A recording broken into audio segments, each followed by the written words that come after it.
Muito bem. O que é o relativismo? Relativismo é acreditar que o certo e errado, verdade e erro, o que é moral ou imoral, é determinado pela situação e não por uma lei ou um princípio absoluto.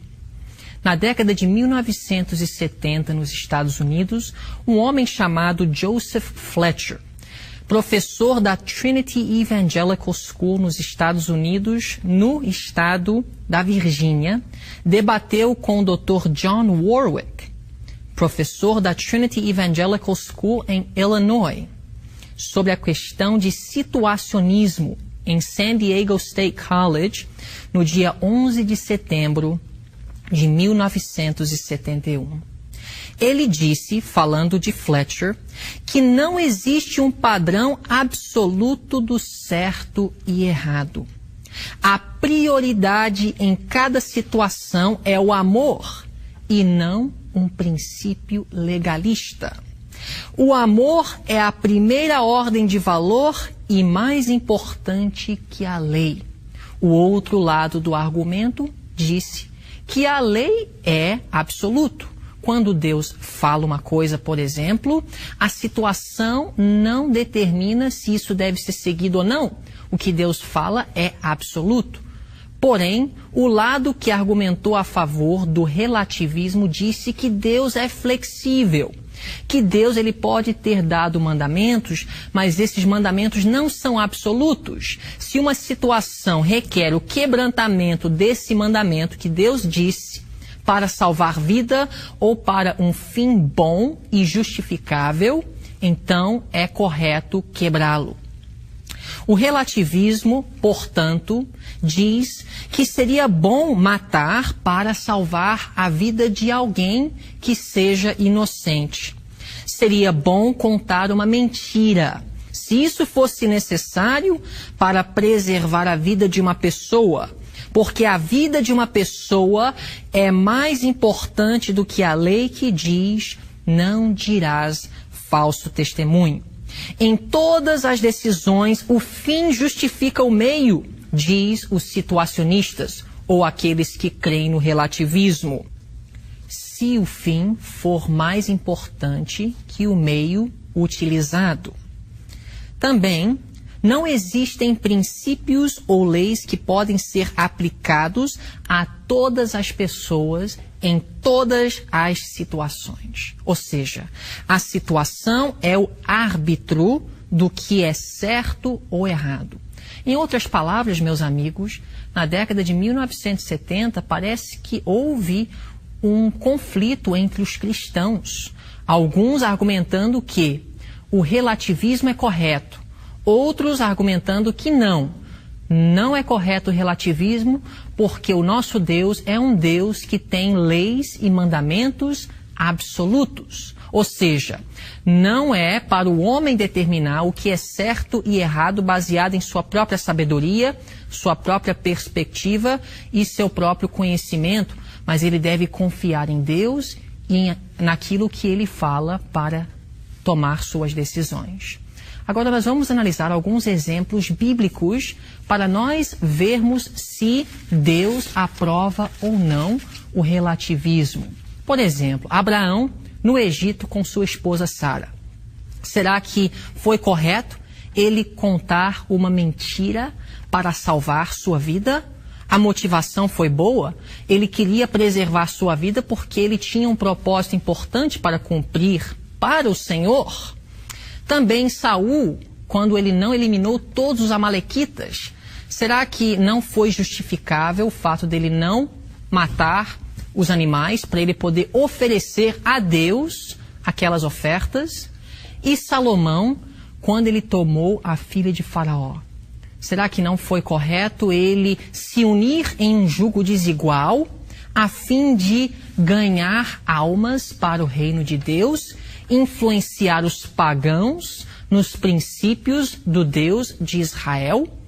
E Pedro, quando ele levantou a espada para cortar a orelha de Malco, será que Jesus não se agradou com aquela atitude? Sendo que Pedro, estava levantando a espada a favor de Cristo para protegê-lo.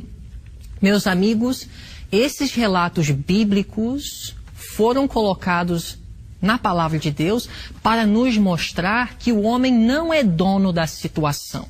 Esses homens agiram de uma forma que Deus não aprovou e Deus os repreendeu. Agora, nós temos exemplos na Bíblia de pessoas que foram colocados em situações semelhantes, porém tiveram outras atitudes. E nós vamos ver que a Bíblia aprova tais exemplos de coragem e fé. O primeiro exemplo que nós vamos analisar é o exemplo de José no Egito. Vocês lembram muito bem que José ele foi vendido por seus irmãos.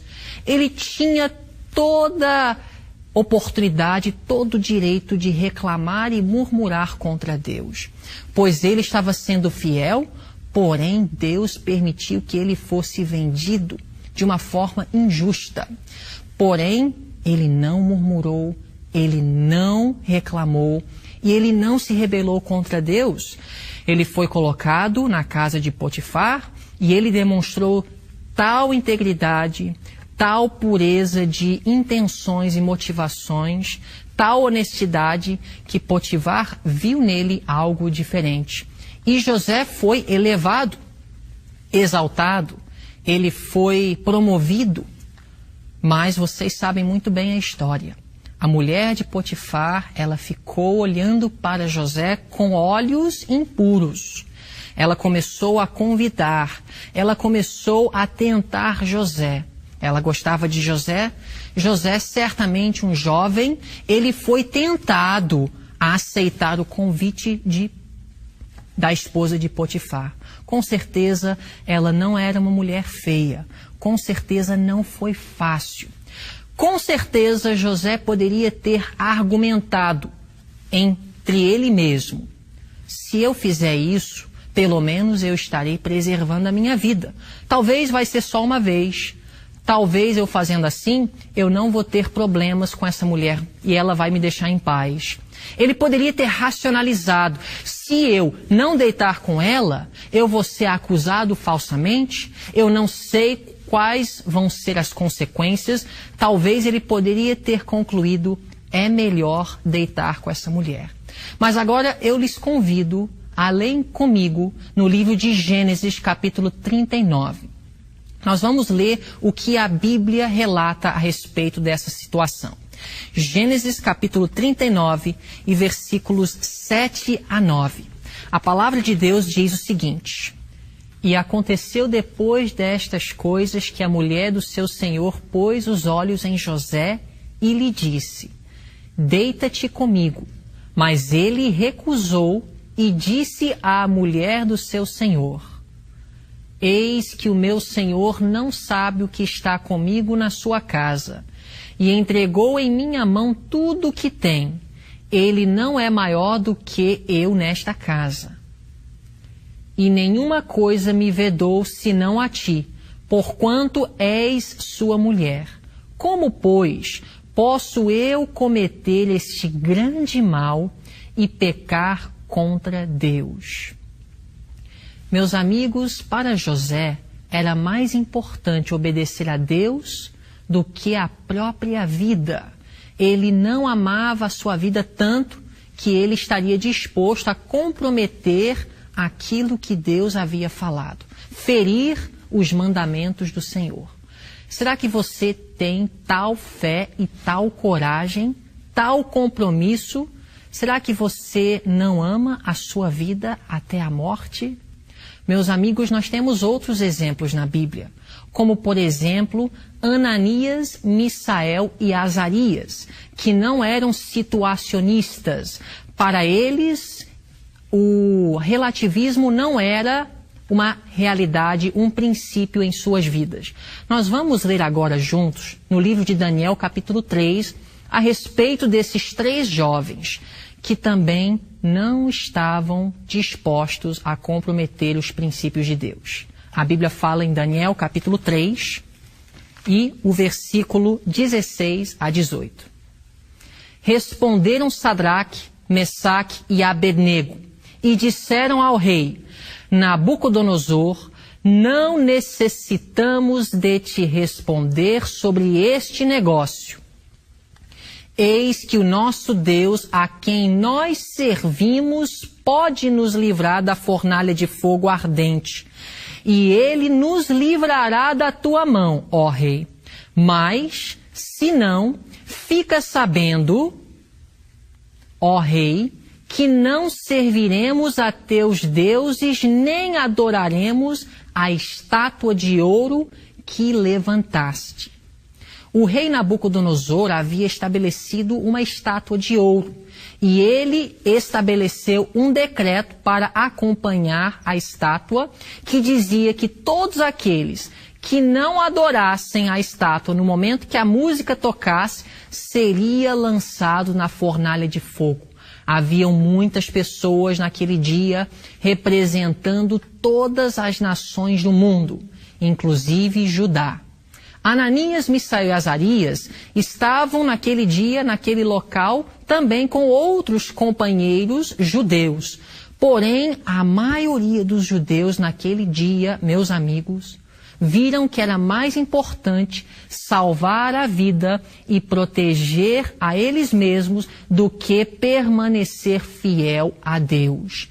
Todos dobraram os joelhos naquele dia, menos Ananias, Misael e Azarias, também conhecidos como Sadraque, Mesaque e Abednego. O furor de Nabucodonosor acendeu. Ele ficou irado. E então ele trouxe esses jovens para saber por que eles não estavam dispostos a adorar a sua imagem. Porque eles o envergonharam perante tantas pessoas. Porque eles não estavam reconhecendo sua supremacia e sua autoridade como rei de Babilônia, a nação mais importante e mais poderosa do mundo naquela época.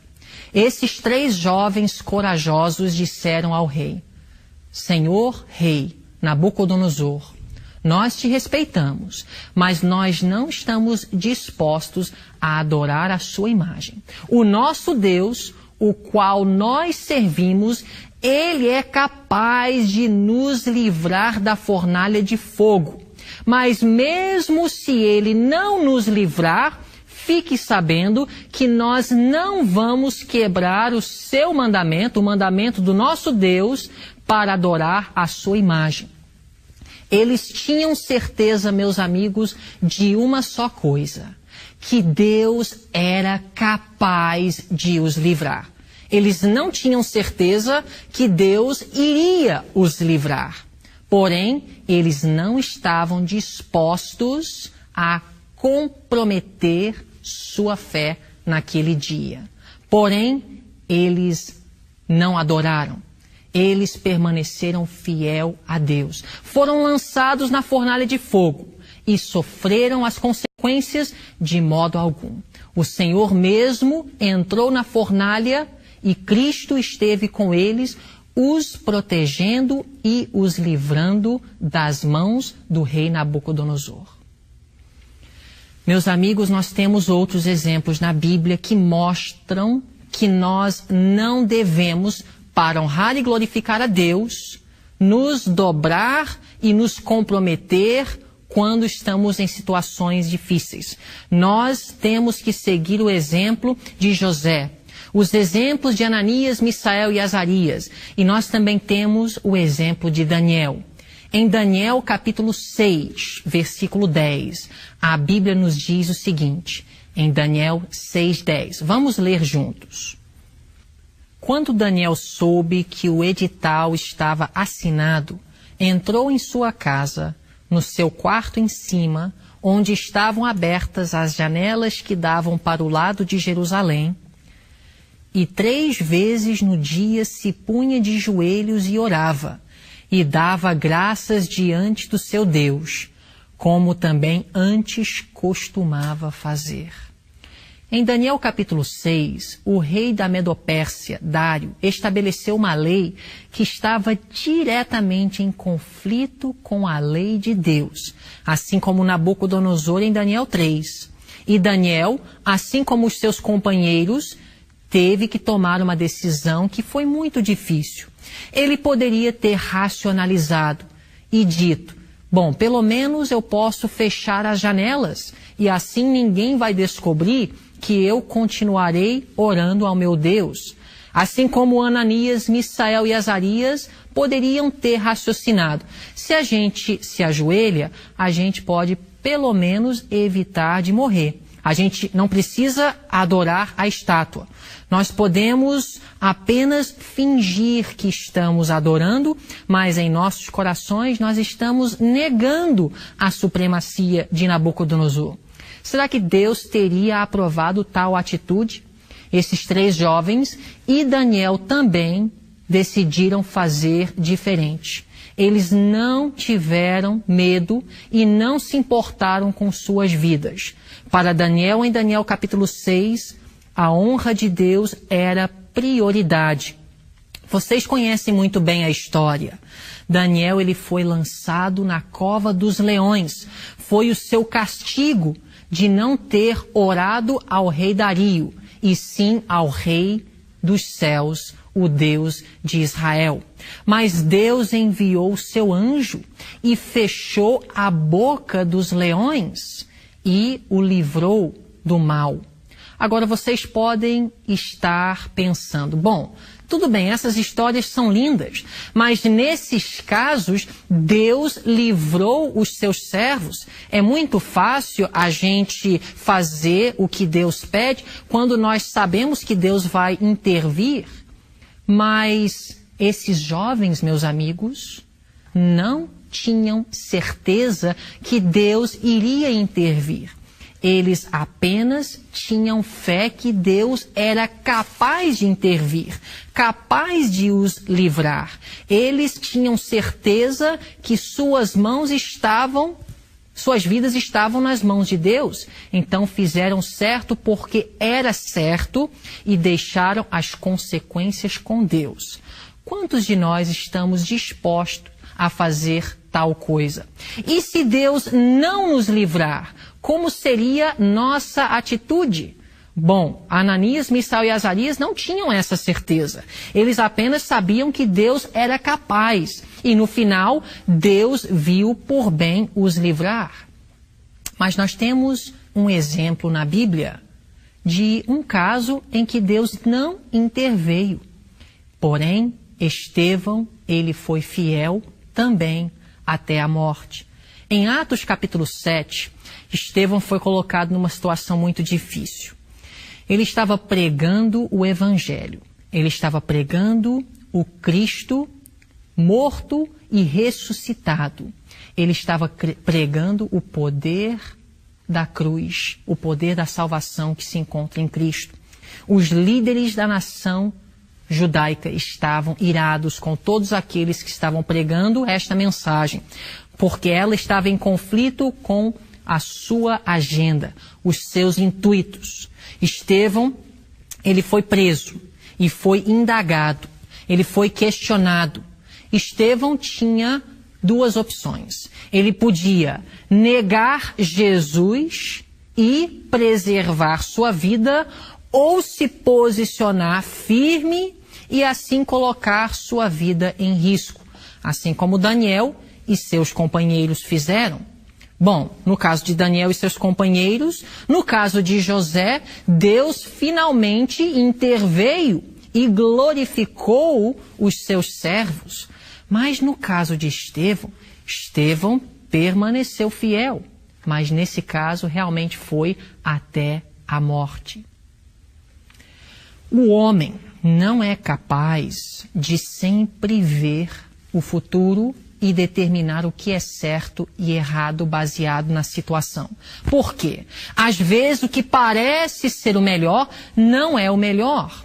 Estevão poderia ter racionalizado: eu tenho um ministério brilhante pela frente, eu sou jovem, Eu não posso morrer nesse caso. Então é melhor eu comprometer a minha fé apenas para satisfazer esses homens irados e depois eu continuarei pregando o evangelho. Mas isso teria sido uma mentira e teria sido um compromisso com o mal. E o verdadeiro servo de Deus, ele não age de tal maneira. Estevão, então, deu um testemunho fiel em Atos capítulo 7 da verdade. Ele mostrou a integridade de um verdadeiro homem que teme a Deus. Ele foi apedrejado. Nesse caso, o resultado não foi agradável, não foi um fim bom. E às vezes nós justificamos o meio pelo fim. Muitas vezes nós, na situação que nós enfrentamos, olhamos para o resultado e pensamos, bom, é melhor fazer esse errozinho para evitar um erro maior. Mas Estevão não pensou dessa forma. Para ele, o importante era fazer o certo. E Deus, no final, vai determinar qual é a melhor consequência, o melhor resultado. Humanamente falando, aquele dia foi um dia de derrota para o servo de Deus. Mas nós sabemos que através do sangue derramado naquele dia de Estevão, sementes foram plantadas e depois brotaram no coração de Saulo, que depois se converteu e foi chamado Paulo, o grande apóstolo aos gentios. Quem poderia medir os grandes resultados da fidelidade de Estevão naquele dia? Jamais algum homem. Humanamente falando, com certeza, nós, se estivéssemos lá, iríamos dizer, é melhor falar uma mentira, negar Jesus, preservar a vida e depois continuar pregando. Mas Estevão não era um situacionista. Ele não acreditava no relativismo. Para ele, havia um padrão absoluto do certo e errado. Se Deus fala, não darás falso testemunho, Deus quis dizer que em nenhuma situação, quer seja conveniente ou não, devemos falar a mentira. Meus amigos, nós precisamos da fé e da coragem de José, de Ananias, Misael e Azarias, de Daniel, de Estevão. Mas a Bíblia está repleta de exemplos como estes que mostram que o padrão de certo e errado de Deus, o código moral dele, não é flexível e não é adaptável às situações. Agora nós vamos analisar outro exemplo na Bíblia. João Batista, outro herói, outro homem de coragem que não estava disposto a comprometer sua integridade diante de uma situação incrivelmente difícil. Vamos ver o que diz em Mateus capítulo 14, versos 3 a 5. A Bíblia diz o seguinte: pois Herodes havia prendido a João e, acorrentando-o, o guardara no cárcere por causa de Herodias, mulher de seu irmão, Filipe. Porque João lhe dizia, não te é lícito possuí-la. E queria matá-lo, mas temia o povo, porque o tinham como profeta.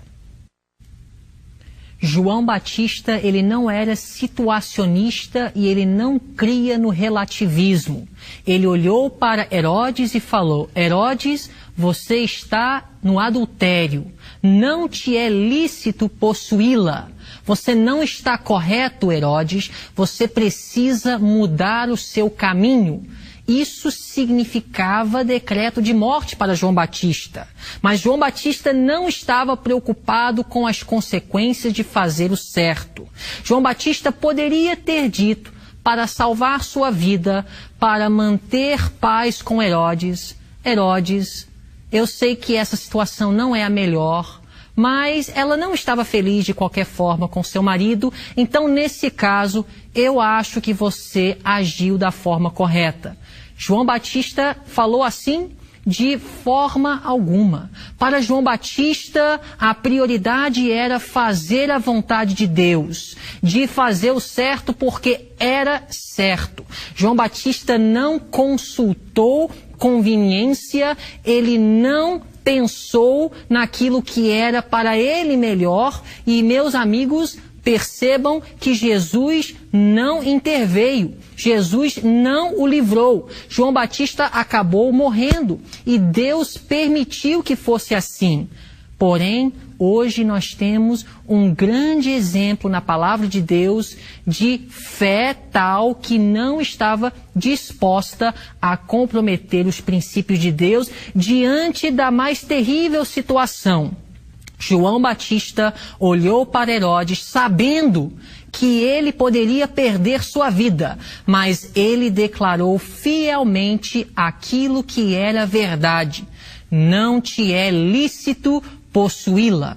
Será que você e eu estaríamos dispostos a falar com tal franqueza a um homem que tinha tanto poder? Muitas pessoas se preocupam com posições, se preocupam com popularidade, se preocupam com comodidade. Mas o verdadeiro servo de Deus não está interessado nessas coisas. Para ele, o que é importante, o que é crucial na vida é honrar e glorificar o nome do Senhor. Que Deus nos ajude a ter tal fé, tal força, tal firmeza, tal coragem. Vamos pedir a Ele essas coisas.